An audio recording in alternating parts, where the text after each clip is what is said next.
నుంచి కొత్త అప్డేట్ కనుక మనం చూసుకుంటే రీజనల్ రింగ్ రోడ్డు మొత్తం విస్తీర్ణం వచ్చేసి 340 కిలోమీటర్లు ఉంటుందండి.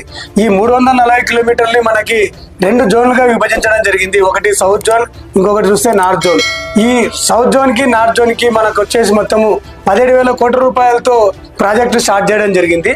ఈ రీజనల్ రింగ్ రోడ్డు కొత్త అప్డేట్ కనుక మనం చూసుకుంటే సంగారెడ్డి నుంచి చోటుప్పల్ దాకా ఉన్న గ్రామాలను కనుక మనం చూసుకుంటే మొత్తం 60 నుంచి 70 మధ్యలో గ్రామాల మీదుగా వెళ్తుందండి ఈ రీజనల్ రింగ్ రోడ్ అనేది. ఇప్పుడు ఆ గ్రామాలు ఏంటి అనేది మనం చూసుకుందాం. ఇప్పుడు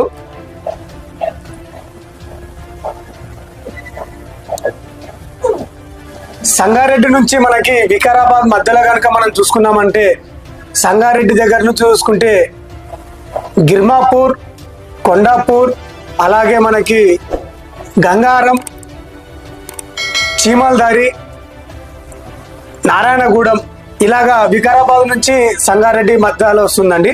అలాగే వికారాబాద్ నుంచి షాద్నగర్ కనుక మనం చూసుకున్నామంటే తిప్పాపూర్, కంకోల్, చట్నిపల్లి, తుమ్మల్పల్లి, కొందుర్గు, అలాగే చించోడు, చోలపల్లి, బాల్నగర్, బూర్గుల ఇలాగా వికారాబాద్ నుంచి మనకి సంగారెడ్డి దాకా చూసుకుంటే ఈ విలేజెస్ వస్తాయండి.